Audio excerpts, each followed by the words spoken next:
Okay, we are live. No pressure. Good morning. Happy Monday. You are here with Terry and Elisabeth Samuels of Salterra and SEO University and SEO Spring Training Digital Marketing Conference. And whatever crazy idea Terry has to throw at us, we will do it because we are all in. So happy Monday. Good morning. Welcome. Tech Good Talk with T and morning. E. So, um, how are you doing this morning? I'm doing great. It is Monday, but it's okay. Mondays are not all bad. So it's nice and cool here in Phoenix. We're actually below 100, so that's Shut up. No always way. a Are we positive really? thing. Yeah, we're going to be like 99 today. I better get out a So hoodie or something, right? I know exactly. Got a cold front moving in. Oh my So gosh, it's 91. I know. So it's pretty Wow. crazy. So but yeah, otherwise everything's good. I've started doing a little mini video thing on social media, so that's been fun. I saw one. I haven't watched them all. I don't know how many you have posted yet. How many do you I have out posted there? the second one this morning. So the first Okay. one was about the digital conference, and then the second one today's was I'm gonna do probably five or six around internal linking and siloing and stuff like Well, that's very important. that. I would tend to agree. So, Yeah. anyways, you guys like our YouTube channel, share with us all that good stuff that everybody asked you to do. So So we're trying. what are the four things that you should be asking for? Do you remember? I don't.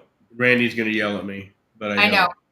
Like, follow, share, and subscribe. Okay, perfect. I will put it on a sticky note in front of your monitor. Okay, yeah, that's for sure. So, anyway, so we talked about this morning what we wanted to kind of talk about. And we'll talk about a few things, but I think the coolest thing that we kind of talked about was, more on your side of the fence, as far as the web design world and all that kind of jazz. We talk about SEO all the time and marketing. But what do you think what do you tell us a little bit about your side of the world? My So what side of the that world. is. So I would honestly say that I am not like normal when it comes to like web design, web development, probably because I've been heavily influenced by you. Mhm. And I would say my philosophy and thoughts on web design is yes, I obviously want a really good user experience, user interface. I want people to engage with the website. I want it to solve a problem, but I'm also creating and designing for your side of the fence because I've kind of always said when anyone asks me is like, you can have the most beautiful website, you can be super artistic and have all of the amazing visuals in place. But if the client is not ranking, if the client's business is not scaling and increasing from the website, then it doesn't hold a lot of value. Yeah. So I look at, I know this is great. I look at site structure. I look at URLs. I look at a little bit of the linking. Like I don't do a lot of the linking, but I am cognizantly aware of what is going on under the hood, your foundational stuff, because I look at trends. I do. I'm kind of a font junkie. I have a ton of fonts. I love fonts. They're super fun and super cool. Those play more into the graphic side of everything because I do logos and brochures and business cards and stuff like that for a few select clients, and that's my playtime. It's fun, but when it talks about and it's cyclical. If anyone Mhm. in design would definitely pop in and give me your feedback, I'd love it. But I do see a lot of cyclical things. Like first it's minimalist, then it's maximalist, and I've seen some people love motion design. Terry does not love movement on a page. So if you're the type of person that puts a lot of animations and movement, that's the first thing that he wants to kill because it irritates him. And tell me, like, what does Google think about like some of the crazy design things, some of the animations and stuff? Does it like it? Does it not like it? What do you see? Well, yeah, I mean, I think animations provide. Well, there's a couple different things. So, and we're talking about sliders, stuff that comes flying in from the side as you scroll down a page. A lot of stuff that open source kind of brought to the table. We weren't doing a lot of that in HTML. Sliders, we were maybe a little bit, but but I don't think it's necessarily a Google thing, except if you start doing tests on crawl, is something inside the animation that you do want Google to read and give you credit for. Can that code be read without the page being live? Just from the back end, the page source, so to speak. So, but I think it's more of a conversion thing. So, when we start doing a lot of the conversion aspects of stuff, when you start figuring out, okay, so, why did this person only stay here 40 seconds? The different heat maps. We know, and through our testing, found out a long time ago, people don't sit there and watch a 6 slide slideshow. It just people, especially, we're a little bit impatient. So, but I think it's more on a personal. Excuse me. I think it's more on a personal conversion aspect of it. So I have seen some cool animations that kind of take you down a path, so to speak. I think those are awesome as far as engagement and stuff like that. But again, I don't know that I would do that on mobile, especially because the screen's so small, anyways. A lot of animations don't take that into consideration. You can't see it. So, but anyways, yeah, I mean, it's just more of, testing it to see if Google can crawl certain aspects of, different kinds of animations and stuff like that. So, but again, it's all about testing, but I Yeah. do think it's a little irritating as you scroll down the page, everything's animated. Everything just keeps flying in at you, Well, I when, think that's kind of funny because like your ADD like likes a lot of things going on at once, except for on a website. Like, yeah, yeah, that's for sure. So, so, I like a lot of custom illustrations. I know stock images have gotten a lot of heat for being like so basic, so repetitive. Good morning, Panda. Is that Black Panda? Is that our yeah, that's guy? that's Leo, my buddy Leo, our buddy Leo. Nice, So, nice. good morning. Shout Good out to the morning. pandas. Anyway, like I know like custom illustrations are great. Stock images, yeah, I really try to encourage my clients to have custom images because of the authenticity factor. You really want people when they hit your website and they see pictures that look like an office and then they actually go to your office and they're like, hey, like it clicks. There's a lot of subliminal things that happen with those images. And so I always encourage clients. And I'm going to say, like, yeah, if you have the budget, professional photography, spot on. I love it. Images are something that's super important to me. But I've actually seen, the specs on some of the iPhone cameras. Like, you can totally do some great stuff. Taking the background into consideration, taking, the orientation of your phone. You want to do horizontal so it'll go across the page. Like you can actually do a lot of stuff yourself that still looks good quality. But again, that's going to fall into that user interface, the user experience when they hit your website. Is it authentic? Is it who you really are? So that's always a given. And again, custom illustrations. We have a client that has their own custom cartoon graphics, and it matches the blog. And I think that if a customer or user is actually digging in and looking at the information, there's a lot of subliminal things that resonate. So I'm Yeah, always a big fan of that. sure. Hello, Randy. Good morning. Good morning, Randy.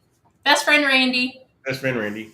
Yeah, no, I agree. I think, and images are becoming, very vital on the SEO side too. So, optimizing images is crucial. I still see the website I did a big audit on over the weekend. They had, 11, 12, 13 megabyte size images, and that's crazy. So you really need to, no website is wider than 1920. That's the standard rule. It's been the standard rule for years. So technically, you don't need your images much wider than that. Maybe for certain hero sizes and stuff like that, but you don't need a 10,000 pixel wide image. You don't need to have a car wrap size image on your hero. It murders your page speed. It does all kinds of real negative things. So optimize your images, title them right. Put a great description in there. The alt tag. One of my favorite things at SEO Spring Training 2 years ago was Honey Witcher taught about taking your alt tag and making it more of a conversion type of description. Put your phone number in there. Put your different types of contact information in there. Yeah. And that just means your images can now serve a purpose. So, take images seriously. Don't just grab an image and throw it up there. Especially these big ones. This website I did an audit on has a real big bad page speed problem, and it's probably 50% plus the images. So, Yeah. really take it into consideration. The size of the images that you put up there, and yeah, we all Yeah. want fancy, pretty images, but unless you have a 4K or a 6K monitor, your eyeballs are not going to be able to tell the difference. The big So, TV in front of yeah, you. big TV. So, but it's something that you really have to be serious about. On press releases, all doesn't matter where you post your images at, just make sure they're optimized. So, Okay. Yeah. We're really kind of hip deep in AI in the whole world, and I think some people are neck deep. I know that has a huge factor on everything. We utilize AI in our agency as well, not to the capacity that we necessarily want to or that other agencies do. But that's definitely something that has helped with our processes. It has helped with our quality content. And we're absolutely embracing it more going forward. I know there's a little controversy with where AI is going in the future, but I think it can absolutely definitely help. We still try to keep the human element on our side, because I do want actual people with eyes on page to make sure that this is the correct content. That's a critical thing. We've seen some crazy out there. We've seen some crazy stupid out there. And just for us and our clients, we want to make sure that we are accurately representing our client, who they are and what they do, absolutely for that trust and authority with Google. But also, a nice engaging read would be fun. I'm not going to, dump you into a novel or anything like that, but all of that is valuable. I know with a lot of other things out there with AI, it's dumping hundreds of thousands of pages per day on the internet, which, I mean, you can speak more to what that is going to look like for crawlability. What's that going to look like, on Google side? But for us, for our clients, for the end user, I want to accurately represent our clients. I want their content to be who they are, what they do. I can almost hear Merlino in the background screaming your brand, who you are, what you do, where you do it, all of that. So yeah, and that's 100% true. I mean, it is and has been for few years that it's all about the brand, the authority, the trust, and all that good stuff that goes with it. But yeah, there's crawl problems, bandwidth problems, indexing problems. All that is very highly relevant, especially with what especially Google's trying to do as far as getting this content loaded and stored and be able to. I mean, it's crazy the bandwidth that they've got to be going through on a daily basis. We've got out here. I go driving every morning. Excuse me, and I go out to East Mesa, which is pretty much where everything's being built right now. And there's literally million, 2 million, 3 million square feet data centers out there. That Amazon has, that Google has, that all these places are just building these huge, massive buildings to store all this data. And we're over here trying to get our little med spa or construction site or something crawled and get it ranked so we can do some business. And yeah, it's a problem. It has been a problem for a while, especially on the indexing side. And I don't have a solution for it except for writing good content and interlinking it properly. Backlinks definitely help, but then backlinks take longer now to get noticed. So, where we used to get a backlink and be able to see that movement, good, bad, or indifferent in 30 days, now it's more like 3 to 4 months. And and that gets a little frustrating, when you're trying to do a 6 month or 9 month or 12 month project, and you got to wait all this time to get indexed. You got to wait all this time for just getting sheer credit for stuff, whether it be a backlink or a new content cluster you did or something. So yeah, but it is a real problem. But I think I think for us and people that are on the agency side, yeah, we always want a human to touch it. We always want to make sure the interlinking is all manual. We don't do any automated interlinking, because I want to make sure that it's as best it can be, so to speak, to provide the most value. But yeah, So my it's AI on the content side is just going crazy right now. So So my question is if you're seeing like a delay in indexing and backlinks, what about just regular pages? I mean, with all of the amount of content and everything that's being put out on the internet, is that slowing everything down? And well, I think it is, and I think obviously bigger sites get crawled more often. That's for sure, compared to your little plumber site in Dallas. That's been the case forever. I don't think it's more of a crawl thing than it is an indexing thing. So, I mean, if you keep an eye on Search Console, our famous area, pages crawled, not indexed. That's an important thing to pay attention to. Number one, which pages are they that they crawled and didn't index? And then number two, why? Why didn't they get indexed? And the biggest thing that we're seeing lately is that there was really nothing wrong with the page itself. It was just a sheer bandwidth problem that Google just didn't index it. So when we go back and we do the validate fix, and then we see which ones they approved and got indexed, and we have a new batch of ones that didn't get indexed. So yeah, it's a constant problem, and I think it's good content, content that answers queries and questions. If you're not writing for people also ask and queries that Google's giving you credit for, you're not writing good content. So okay, you or your client or anybody else says, "Oh, I know what keywords I want to rank for. I know what content I need to write." Without checking what actually humans are doing to find that content. I think and we're still seeing it today.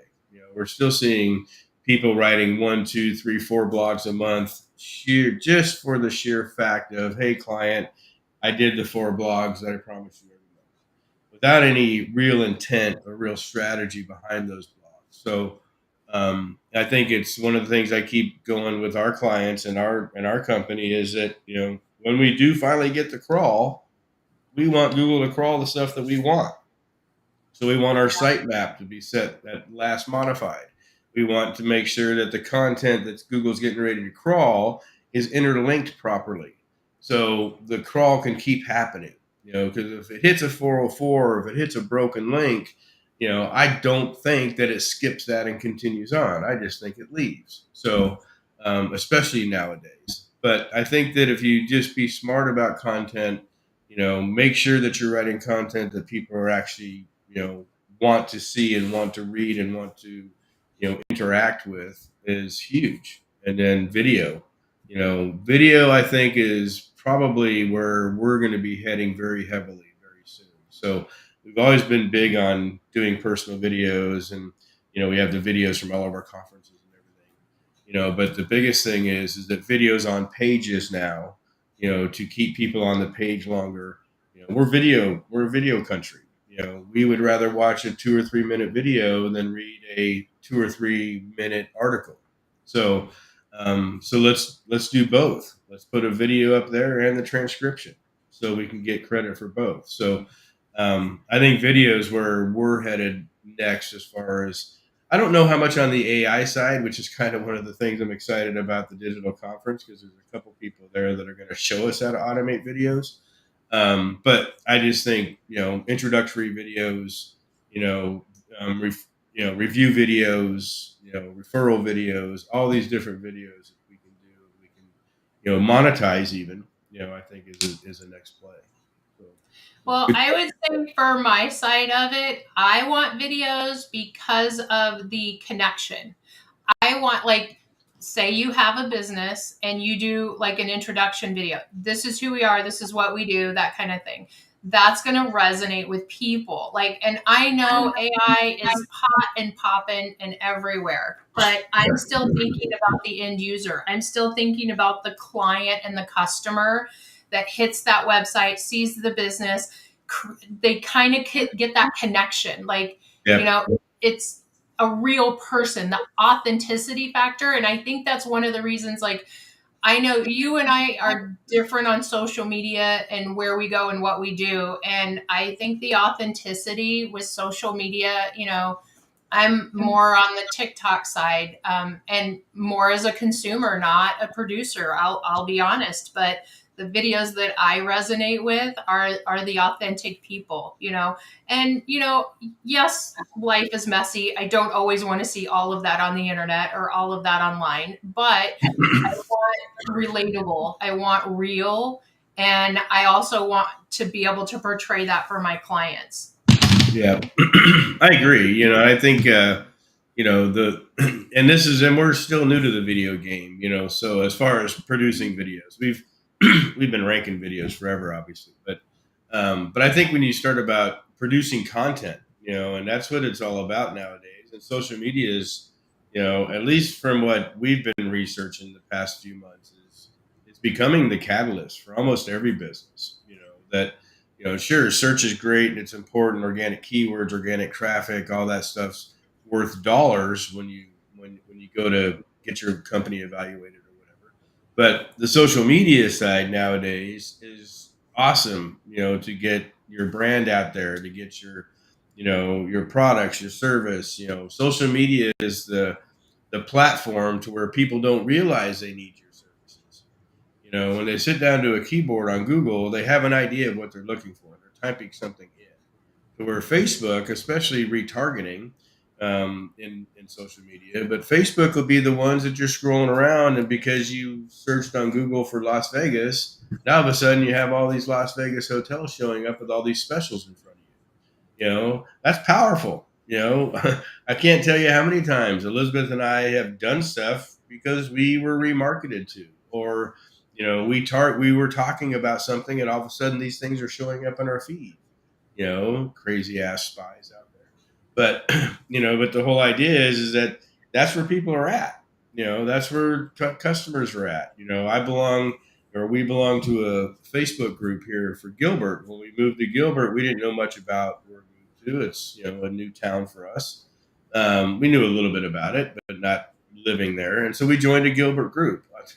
This Gilbert group is where we go to get find a landscaper or find a pest control guy or all this stuff. Is in this group, and that to me is interesting and kind of scary, just because of you have a lot of marketers in there that as soon as they say something, hey, where can I find a carpet cleaner, and all of a sudden they're out there pushing. Boom, everybody in that whole group. And Crazy. you know So now you got these 100 replies about things, and you're like, okay, where do I go? And I just saw one yesterday. They're asking health things in there.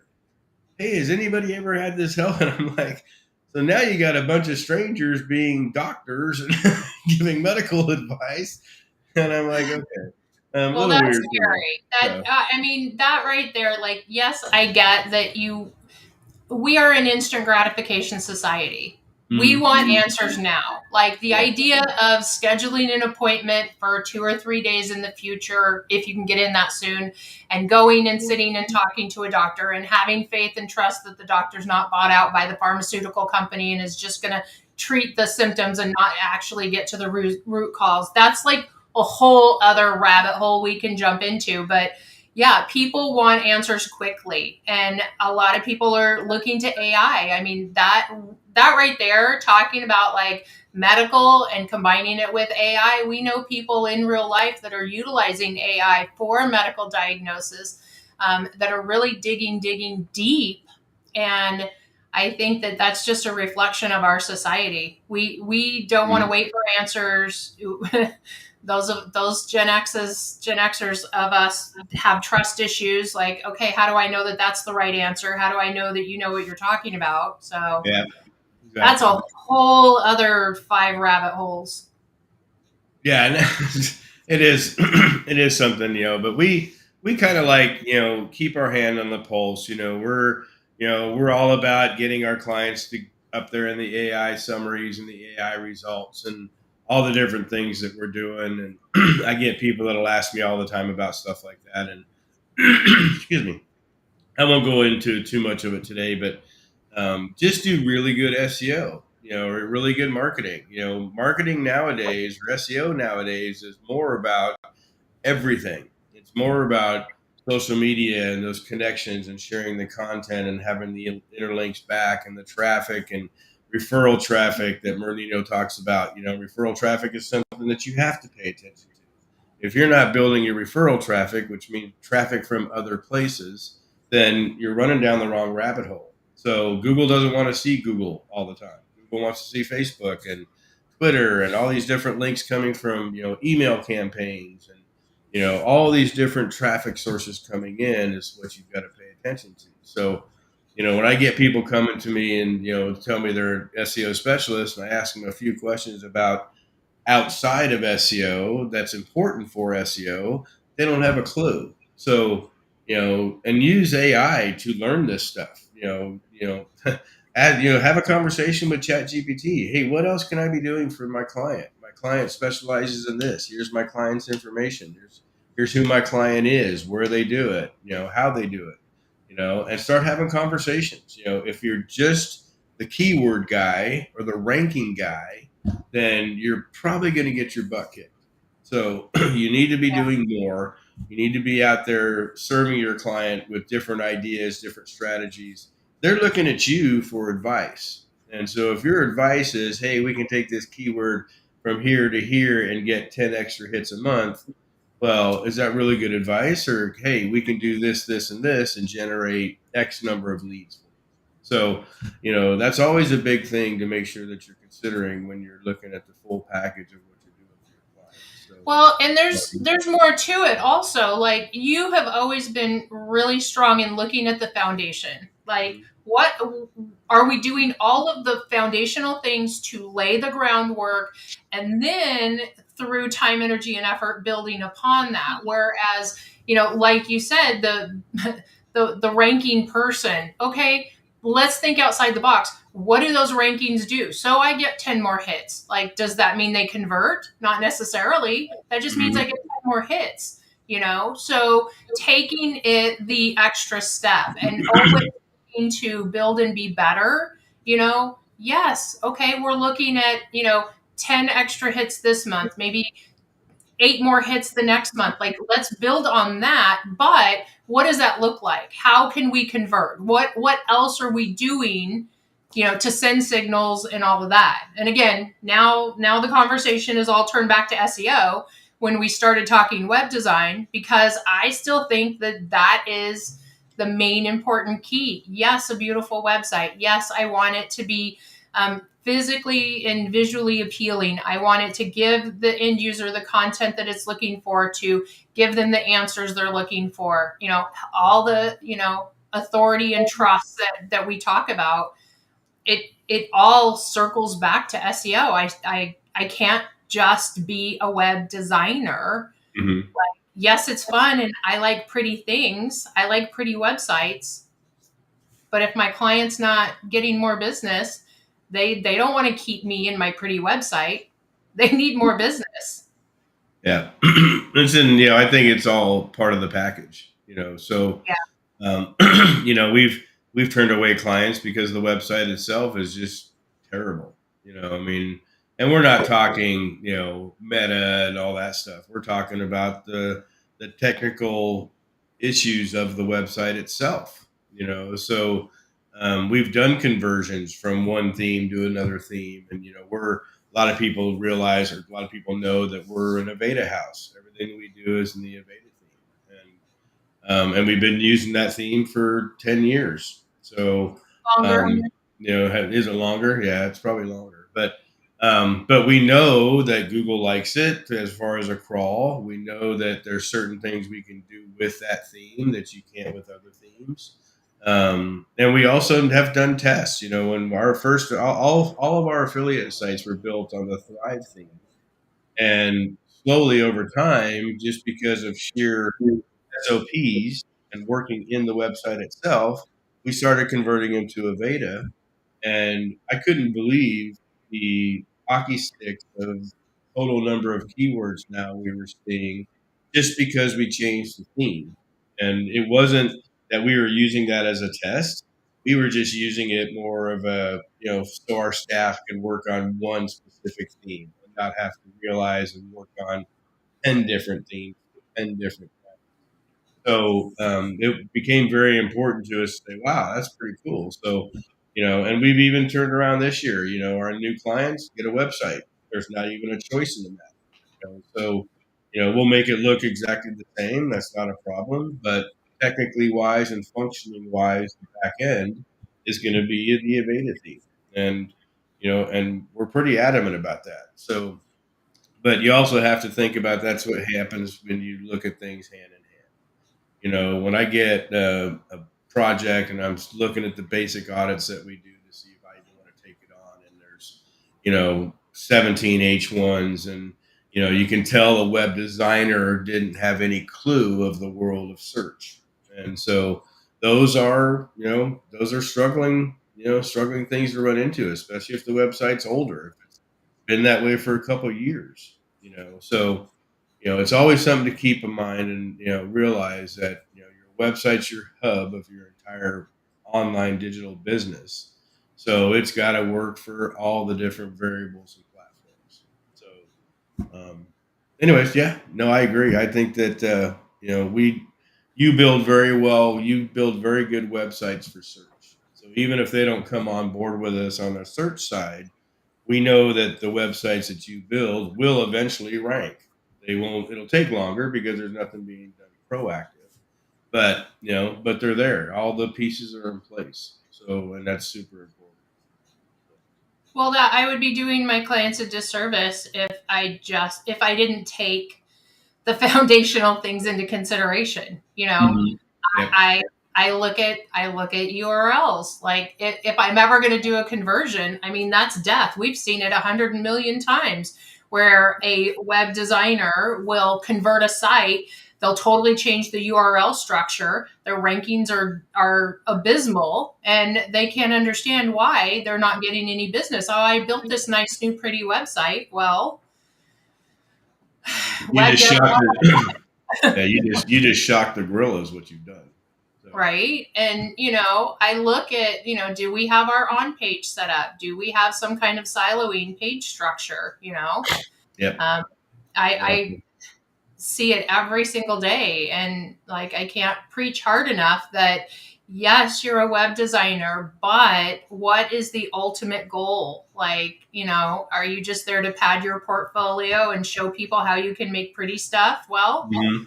start painting, be a painter, do something, that is not going to affect people's livelihood, their business, their families. So Yeah, for sure. all the Well, on things. that note, let's talk a little bit about talk a little bit about our digital event. So, talk a little bit about that. Talk a little bit about that. Okay, well, now that we're in a cold front here in Arizona, maybe it's not so bad. Just kidding. We talked about like doing something kind of mid-year to kind of keep people engaged, to see what else is going on, because obviously as fast as everything's popping with AI, we're still trying to stay relevant. We're still trying to stay what is happening, and we want to make sure that we're conveying all of that information to you guys. And we've always wanted to give and have something that you can walk away with. It's not just, a PowerPoint presentation. We're not here to just, oh, well, let me talk about, what I did previously or how great I am or anything like that. It's like, no, here's something you can do. Here's something you can create, or here's something that will help your business or your clients. And so doing the virtual just made so much sense because we don't have travel time, we don't have the hotel costs. I can keep it dialed in, and that everybody, even people who couldn't come and attend, can still attend the virtual. And we reference back to 2020 so many times. Like, I know everything was kind of a shit show, the world was crazy, but man, that week that we did the digital conference, we had so much fun. We enjoyed it so much, and I just want to share that with everybody. I want everybody to come hang and have fun and learn stuff and do stuff. So our Yeah, I mean, it's virtual just hours, it's yeah, good stuff. virtual happy hours are a blast. The one we did in 2020, that was a lot of fun. But at doing the live events, as great as they are, and we're 100% supportive of live events, we think you should do all live events for sure. But I think the difference of this one is that this one we've actually asked people to come and teach. So I don't want anybody to come up there with a PowerPoint presentation and just do a PowerPoint and all that stuff. So we're giving each teacher enough time to, do what they're going to teach, open it up for questions, get really down to the nuts and bolts of how stuff is built and works, and depending on the teacher, you're going to walk away with, how to do automated videos at scale, how to do, AI chatbots, and all the different AI tools that your agency is going to be needing to be using, and how to use those. So, we've got, Aaron Grinke is going to come in and talk about, e-com SEO, and so what he's doing on the automation side for the e-com SEO, which is awesome. Andrew Ansley is going to come in and talk about with the best AI tools every business should use. So that's stuff you can even take to your clients and now become a resource for them getting involved with more AI and automations and upsells, of course. Simon Cornelius is going to come in and talk about how do LLMs, large language models, figure out the best. So like Plumber in Gotham, what signals do you need to show up in the AIOs? So, this is powerful stuff. Corey Quinn, we love Corey. Corey's going to give his 6-slide trust multiplier presentation that we actually got to see in San Diego. I think the big difference here is, though, is that Corey's going to have more time to dive deeper into this. It literally blew our minds when we saw this, on the sales side. Corey Quinn's going to come and share that with us. And I think Jason, he's just doing that for the VIP. Is that correct? I'm not sure yet. We're going to figure all that out in the next couple of days. So there's 3 things. There's the tech day, the VIP day, and then the on stage day. Right now, the on stage days are 2 days. But Elizabeth and I are kind of kicking around a 3rd day, which would be that Saturday. So, but either way, it's going to be pretty incredible. But we're going to get the schedule together and finalize. I'm waiting for a few more teachers to give me their topics. And topics like this change all the time. I mean, it's crazy. We're still about 5 weeks out, and the topics are probably going to change because AI is changing that fast. Automations are changing that fast. So it's pretty crazy to watch. So yeah, Jason Guy is going to talk about how he does audits for Google Ads. I think Google Ads is one of those things that'll probably never go away because it's Google's main income source. So let's look and see how can we audit them? How can we make them better? How can we get a lower cost per click and get more functioning leads that way? Daryl Osborne, one of my schema buddies, he's going to talk about the brand beacon method, how to signal trust with maps, sheets, and schema. So pretty friggin' cool. So again, these teachers are bringing stuff that you normally probably wouldn't get on stage at a live event just because of sheer time. It's tough, being on stage for 45 minutes and then giving, an actual product that somebody can leave and either go make money with or help them become more efficient or whatever. So super cool that, that this is falling into place this way. And I mentioned when we first announced this that we get asked all the time, can you do something online? Can you do something virtual? And this is the first year we decided to do it just because, we do know that there's a lot of people around the world that follow us. There's a lot of people around the world that would love to come to our live event, and we do encourage you to come to the live event. It's a blast. But we also understand, so this way we scheduled it from Tuesday through Friday right now. And again, we might add the Saturday, but it is going to be recorded. The big difference between the recordings in this way is the recordings are virtually ready that night. So, everybody will get an email, and, you'll be able to go to the recording. So if it's, late at night, or you have another meeting or whatever, you're not going to have to miss anything. So, but yeah, so it's like I said, the topics are still coming in. I've got a few more out there I'm waiting for, but we'll get the schedule up on the web page, and then we'll get everything announced. The tickets are for sale now. There's a link down there below us. It's the seospringtraining.com/digital. And that's going to give you all the different packages, so to speak. So we have a general one, which is just the 2 days main stage, so to speak. And then we have the tech day and the VIP day. We really encourage you to get into the tech and the VIP. That's where you're going to get to actually build products that you're going to be able to use. You're still going to get some great things on stage, stuff that you're going to be able to use and learn and utilize. But I think the difference is in the tech day and the VIP day is, Cato brings in something that's pretty off the wall and crazy. Dan Kurtz, same way. There's just so many different things that are going to happen on those 2 days. But anyways, reach out to Elisabeth and I if you have any questions, if you want to see something, if there's something that you've always wanted to learn, I can reach out to the group and say, hey, is anybody doing this? Because this is in my mind the best AI automation crowd out there. I follow a lot of them, and there's a lot of great people out there that are doing some really cool things.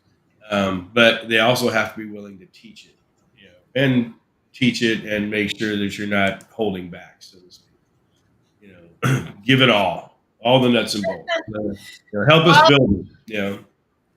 Like one of the really big hot things from the live event was Hurt coming out with his Zagio and building live in the breakout room.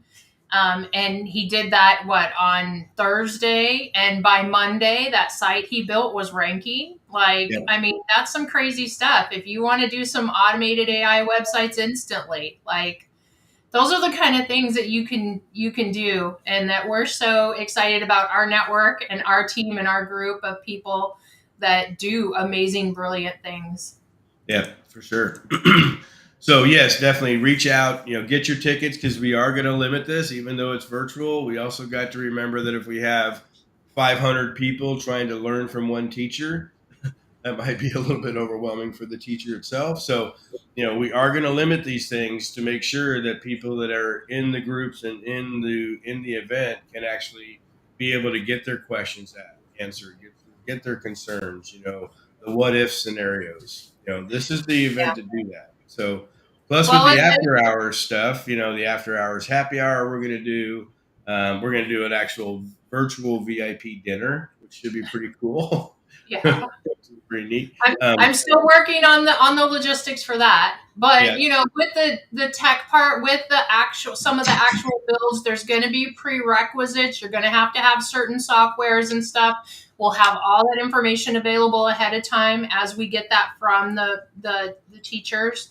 And so it's actual shit. It's not just a theory or, maybe try this and stuff like that. It's let's dig in and let's do this, so. Yep. 100%. And that's what, that's why we're so excited to bring this, and this is, one of the things that we enjoy doing.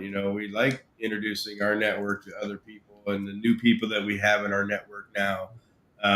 It's a fun thing to do, to be able to share, the stuff that we want to learn also. Some of this is kind of greedy. I want to be able to do a couple things for me and my agency and my clients, and so I'm looking forward to seeing, what the teachers are going to teach. And we get to actually be involved in these things compared to the live event. Elisabeth and I are running around like chickens with our heads cut off. So, we're very excited about the virtual one, because we can could sit there and watch the same thing that you guys are watching. So, but reach out to us, get your tickets, reach out to us if you got any questions. Um, and yeah, I don't know what else to say. What do you got, Elizabeth? Anything else on that?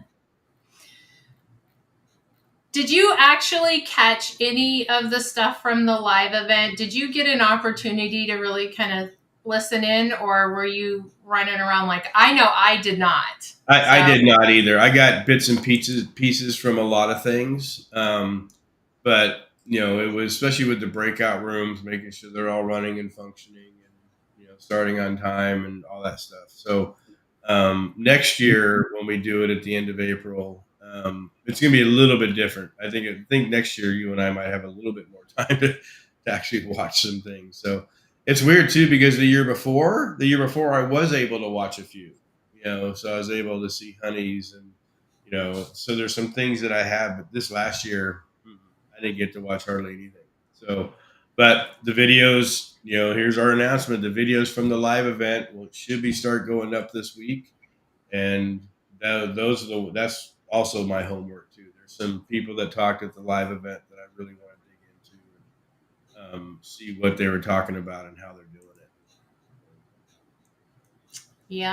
Yep, definitely. So I don't know. Do you have any questions for me? What else do you want to chit chat about? We still have 10 minutes. Yeah, I mean, I don't. I think the biggest thing is that we're all about trying to help people. So these little videos I'm doing in the morning is just always to be able to take what we see, whether it be through audits or whether it be through client relationships or whatever, and just try to make sure that we can provide the value and the answers and everything that we can to you guys. So. Yeah. Oh, Aaron asked a question here. In the digital event, will there be breakout rooms or will it all be one stream? Right now, it's going to be one stream. We are looking at software that might let us do breakouts, but as it's all a software-based thing. So as of right now, it's going to be one main stage for all 4 days. And then there's little breakout areas that you can go and visit and hang out and chat and stuff like that. Like networking, yeah, on a personal level. But as far as presenting, I think logistically, I think that might be more than what we are ready to deal with because we still have to manage it in the back end, Mm-hmm. So, and I think again, that nobody wants to miss out. Like, I don't want to have to choose. Do I do this speaker or this speaker? Like, I don't want that. I want everybody collectively to be able to, get the most out of it. I agree, and that's the whole thing. But yeah, I mean, and again, like I said, it's a software thing. If we could find software, and actually that would be pretty interesting. If we could find some software that actually did that, that might be something to look at. But yeah, for this event, the main stage for the actual teaching, and then there's little breakout lounge areas that you can go and hang out in between time and stuff like that. So the main happy hour, after the after events will be in the main room, and everybody will open it up wide open so everybody can just talk and chat and do that type of stuff. So it's pretty cool. The software that when we did this in 2020, it's different software than we had in 2020, but it was really I don't know, it was entertaining. It was fun. I'd wake up in the morning and somebody would tell me they had 3 or 4 people that can do all that. 3 or 4 people that stayed up till like 2 or 3 in the morning. So that's pretty crazy. So. Well, I mean, we get that at the live event too. I mean, some of y'all were closing down the bar, and but that's fun.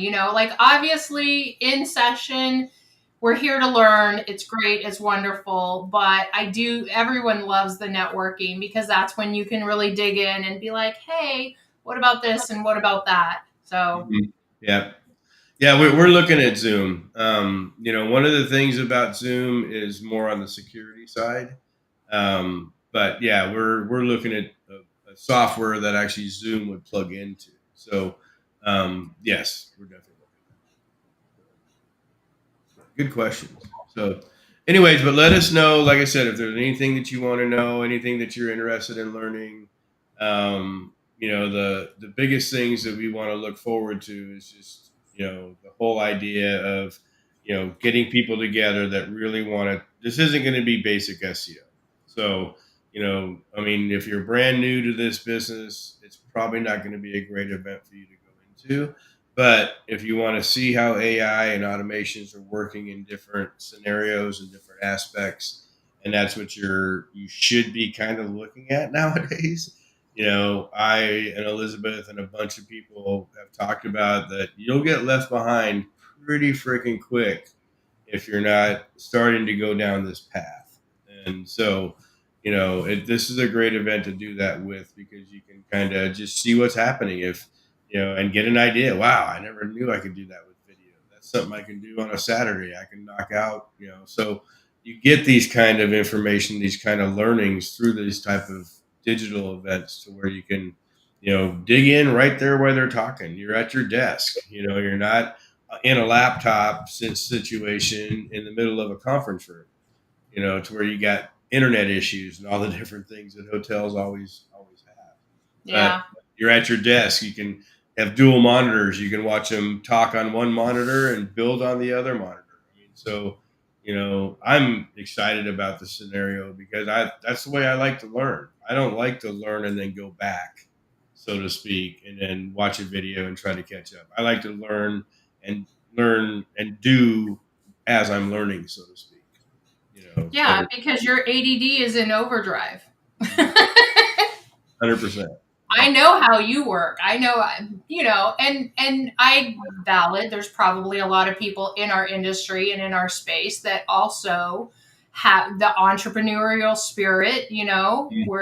We're not little robots or sheep. We're let me go try this, break this, do this, and Yep, you exactly. know, definitely. And yeah, Aaron, I definitely agree. Collaboration is fantastic. And, we're never going to, I'm never going to come to some of these conclusions just in my own environment. Like, I need to talk to people. I need to ask questions. Well, what do you think about this? And how do you think about that? Because I think so many of us have these like amazing brains, Yep, and, really sharing and digging in. I I am agree. not a vacuum. So, but awesome. Well, any last little tips or tricks? Since we started on web design, we can circle back. Anything you recommend? I think the biggest thing is that, pick a theme and master it. I think that's the biggest thing. I do audit for one or two agencies, and they send me all these sites that they want me to audit and everything, and they're all built differently. They're all on different platforms. They're all, different themes, and they built them this way. So they had one that was built with Elementor, one that was built with Oxygen. And I'm telling you, if far as you providing a good service that you can be counting on, you need to kind of niche down to your theme, niche down to your plugins. All of our websites are built with the exact same technology. Now, some of them might be a membership site, so they've got some membership stuff, or an e-com site, they got the e-com site. But the basics, the theme, and the basic plugins are there, and it's consistent. So our SOPs are very easy to understand. I don't have to have my content person trying to learn a new theme, how to change the H1, and so, and when you're talking about scaling on the operations side, the better that you can put things into one bucket, the better. And I Yeah, learned this from studying like Southwest Airlines. Southwest Airlines is the most well-run airlines because all their planes are the same. They don't have half Airbus, half Boeing. They have the same planes, same SOPs, same parts, same everything. And so they're able to be more efficient. So when it comes to web design and agencies, pick one theme, learn it, master it, make sure that you get all the crawls and everything, the rankings out of it that you want, and then just multiply that.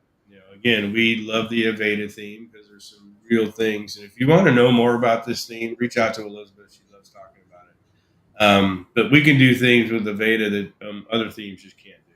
There's, and these are important, especially if you're running pay per click and you're running, different types of tests. We can have a different header and footer on every single page if we want to.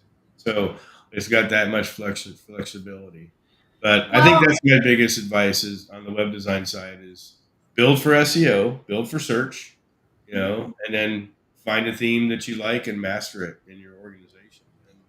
And don't flip flop. Don't go from one theme to another theme to another theme because then by the time you send it to me for the audit, and you're saying, I have 3 clients in the same space and this one's the only one that's not doing well. Well, let's look at the technical side of it. Maybe it's a theme, maybe it's a plugin, maybe the crawl is just junk.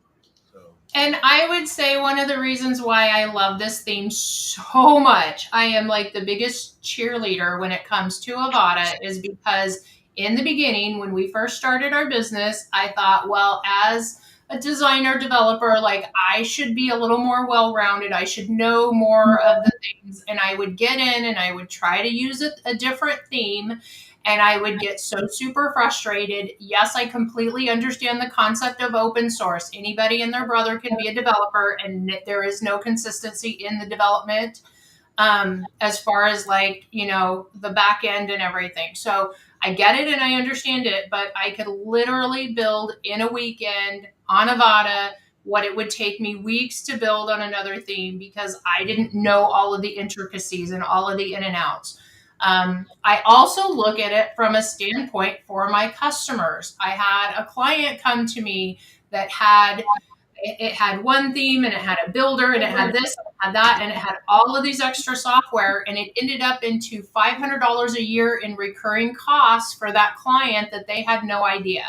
yeah, And for me, I look at like if I have a small business, especially a small, like I have nonprofits, I have, mom and pops, and they don't necessarily can absorb those software costs every year. So for me, Avada is a one time with lifetime updates. Yes, you may have some added expense with some of the plugins, and I do not I don't begrudge any SaaS for making money. Like I legitimately, it's valid. I get it. But if I've got a client that's on a lean budget and I need to keep it lean for them, that's what I look for. And, I've had sites where, and I do not recommend this in any way, shape, or form. I'm really going to harp on keeping things updated, but I've had clients come to me that haven't touched their website in 5 or 6 years. And yeah, you got to do updates on a regular basis, but things happen and you run across stuff like that. And granted, for me, it was a process to update for all of, you can't just like jump from 5 years ago to today's software, but I could essentially keep the same site, the same look, it grows well with you. So you don't necessarily have to do major overhauls every 3 or 4 years. You can keep that same theme, basic look and layout for years to come. So anyway, that's enough of me fangirling on Avada. I'm always gonna love Avada. You're not gonna convert me. And I've tried others. I've tried Oxygen. I've tried Elementor. I well, tried and different I think at least from an audit side, Elementor is the one I see the most. heck And I yeah. get that. I understand that. But it's give you an example. It's a 2-step process. So every page you do the SEO, whatever plugin you have for the SEO, the titles and description. Then you have to save that because you can't just go right into the Elementor builder because you'll lose that change. So there's little things like that when you're looking at scale and you're looking at ease of use to work in, are just detrimental to at least what we do on our operations side. And we're not right. But It's just how we do it. yeah, for sure. And that's the whole thing. We want people to realize that there's ways to do things and there's other ways, we don't have to run down the same path to reach the finish line, but as far as ease to work, ease to flexibility, like I've got an Elementor person that's coming to us, we're going to flip their website to a Avada.